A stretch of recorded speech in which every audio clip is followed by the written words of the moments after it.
Hey everyone! So as you may know, baby Ollie is here and he was born last Saturday on July 27th. I'm going to go ahead and share with you his birth story. So about 2 weeks ago, my high-risk doctor went ahead and advised that we start doing twice weekly NSTs, and for a while those were going great. He always passed with flying colors, but on Friday, the day before he was born, that one was just a little bit weird. He just didn't pass as well as he used to. They wanted to see that his heart rate was accelerating at least 15 beats per minute, and it did, but it just wasn't as much as he usually did. That definitely put me on edge and made me want to start really keeping an eye on his kick counts. And before I left, they did let me know that I needed to call them if anything ever were to change on his kick counts. On Saturday morning, I woke up at 10 a.m. We decided to go ahead and start kick counts.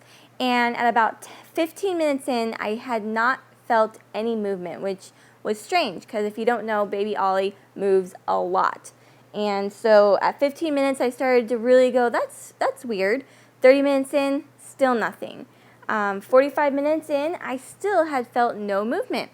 So at this point, I started to feel a little bit nervous, starting to get really anxious at why he wasn't moving as much.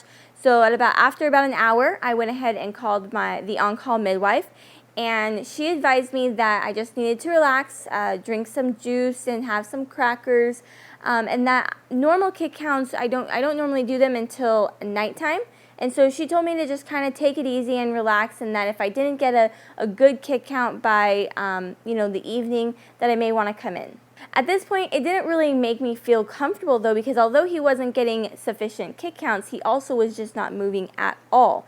I wasn't feeling any movement. So after I got off the phone with the midwife, I went ahead and used the Doppler just to be sure that he was okay. And so I did, and his heart was beating, and I felt really good about that. That was a small sigh of relief. Although I think everyone in the house was a little bit on edge, I was very nervous. I still hadn't felt him move in a really long time, and Brian was definitely starting to get nervous. My mom, I know, was just pacing back and forth when I wasn't in her sight. She didn't want me to know that she was really nervous, but she actually later told me that she had talked to my dad that morning and said that she was pretty sure that we were having a baby today. When you've gone through something as scary as a stillbirth, you tend to want to protect each other. You don't want to freak each other out. And so we all were really nervous inside, but we all just decided that we needed to all go down, and I needed to just trust my instincts and say we need to go get monitored, check him out, make sure he's okay. And so we kind of just decided to pack our bags. It's funny because I packed as if I were going to be delivering him, but I had no intentions whatsoever of having a baby that night. When I got to the hospital, they hooked me up and we heard his heartbeat right away, which was very reassuring. After an hour, they monitored me and there was no movement as I suspected. And at this point, it was about 5:30 in the afternoon and had been 7 hours since the beginning of my kick counts. And I had not felt one kick, one movement, nothing at all whatsoever. Ooh, excuse you. They went ahead and gave me some juice and some crackers to see, if we can get him moving at all. My midwife came in to kind of just talk to me, we can talk things over. And as soon as she walked in the room, his heart rate decelerated quite a bit. And she definitely panicked, flipped me over to my side, and his heart rate went back up. But at that point, I think she was pretty sure that he was coming and it was going to be soon. They went ahead and put me into another room, hooked me up to some oxygen, and put me on some fluids to see if we could again get him to start moving. They put me in a hospital gown, which a lot of people want to know, why wasn't I in my Pretty Pushers gown?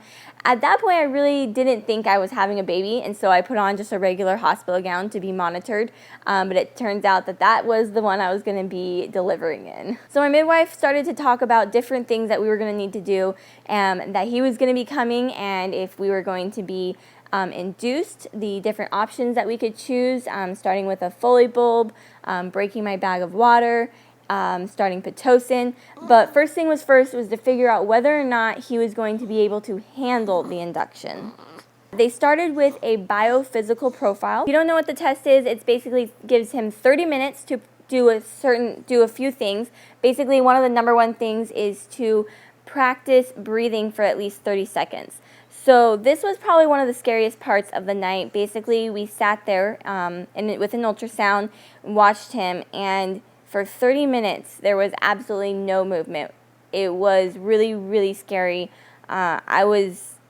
Because we have so many ultrasounds that we've done throughout the months, and he's always just going to town, going crazy. And so to sit there for 30 minutes and see your baby with absolute no movement, it was beyond terrifying. Luckily, his heart was beating and he was okay, so that was reassuring, but why wasn't he moving? Why wasn't there arms or legs or anything? It was just really, really scary time. After 30 minutes, he did fail that test, but they wanted to give me a few extra minutes. They gave me 10 more to see if he could pass, and after that, he still had no movement whatsoever. He was still having decels, he still had no movement, and so both my midwife and the high-risk doctor basically declared that induction was not going to be able to happen and that we would need to have a C-section immediately. I was, at this point, so freaked out that he hadn't been moving. I can't even imagine having a vaginal birth at that point. It was something I really wanted, an unmedicated vaginal birth. I wanted him out of there. I was so scared at that point. I just didn't want to go through with especially a labor, but I just, at this point, wanted him out immediately. So after they had declared that this C-section was going to be stat, we were all just totally crying and upset and scared, and so we asked if they could just give us a minute to pray and kind of pull ourselves together, which I gotta say was so helpful.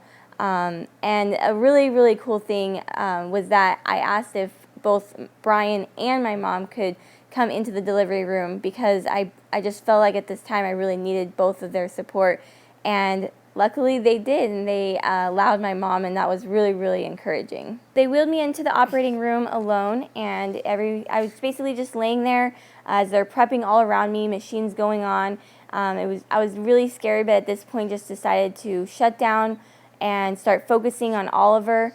I did hear his heartbeat drop to about 60 beats per minute for almost 2 minutes, and at that point that's when everyone started rushing around the operating room and just really moving quickly and stuff.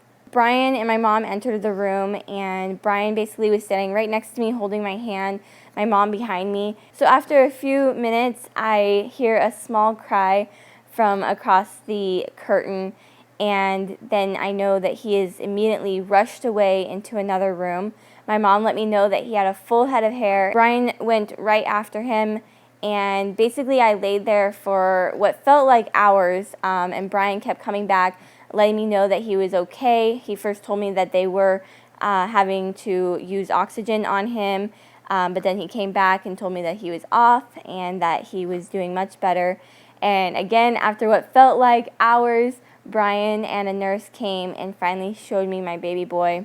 And I can't even describe to you the amount of happiness when they told me that he was okay, and when they showed me his face, my heart melted, and all that fear had finally gone away, and he was here, and it was just the most amazing moment. I can't even describe to you.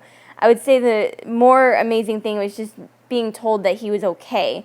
He was adorable, of course, but him just being okay was the most important thing ever. So a few interesting things about the C-section. When Oliver was born, one of the vessels from his umbilical cord was actually clotted and was no longer providing enough oxygen or blood to him, and the placenta had started to basically not function as well as it should, which was making him most likely lethargic and why he was no longer moving.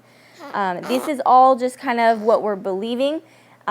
Unfortunately, my placenta and the umbilical cord had to be sent to pathology to determine if this was, in fact, why he was in distress and no longer doing as well as he had been. That is why I cannot do placenta encapsulation. I didn't get to do that. I really do want to find out, exactly what was going on, so that was more important to me at the time. They were also able to see that I do not have a bicornuate uterus. I actually have a full septum, basically meaning that instead of an indent in the uterus, the uterus is completely cut in half with a wall. And they were also able to see that Oliver was in fact sitting on my left side of the uterus, but the placenta was on the right, which is so crazy, and we're not really sure how that worked. Cool thing about this hospital is that they did go ahead and take the extra time and stitched me up really well, and I actually do have the option of doing a VBAC. Whether that is something I end up doing, I don't really know, but it's nice that that's at least an option to think about. So at the end of the day, I did not get an unmedicated vaginal birth like I wanted, but I feel really, really comfortable and confident in my C-section. I know that the midwife and the OB did everything possible to avoid it, but in the end, it was just what had to happen. At this point, I feel confident that that was the only way that Oliver was going to be able to be delivered safely. I do not have any regrets. I made a birth plan. We did everything possible to avoid C-section, and I think birth plans are exactly what you should do even if you're having a C-section, really. The doctors just keep telling me that I saved his life, and if I hadn't had come in when I did, we don't know where he or how he would have done, and that's a really, really scary thought. But I gotta say, I think that I did the right thing. I trusted my instincts and I went in, but I don't think I was the only one that saved his life. I think that the high-risk doctor who put me on twice-weekly NSTs saved his life by keeping me more aware of his kick counts. I think my mom did by making sure that I started my kick counts at 10 a.m. on Saturday morning, and where we actually were able to determine that there was no kicks. And the midwives and every single person in that room who helped support me, and my husband and my family who was there, it's just everything, it went exactly how it's supposed to. And although it was scary and really hard, it was exactly what was supposed to happen, and everything happened for a reason. I can't even tell you how thankful I am today that every single thing happened exactly how it was supposed to. And now baby Ollie is here, and he is healthy and happy and beautiful and perfect, and I couldn't be any happier. We're working on getting his announcement video out really soon, which will have his own song that was written and produced for him. So be on the lookout for that. I hope you guys enjoyed his birth story. Please leave a comment below if you guys have any questions or if you feel like I left anything out. Like this video if you're happy that baby Ollie is here and safe. And subscribe to my channel if you haven't already, and I'll see you guys in my next video. Bye! Do we have a name? His name's Oliver. Oliver! Oh. 92. And you're going to pat right above this cramp right here. Above that? Above Oh, above. here. So right here? 21%. 21%. Right here. Good. Okay. Okay. Yeah, now you're waking up. Look, you're opening your eyes. There you go. Say hi to Daddy. Congratulations, Dad.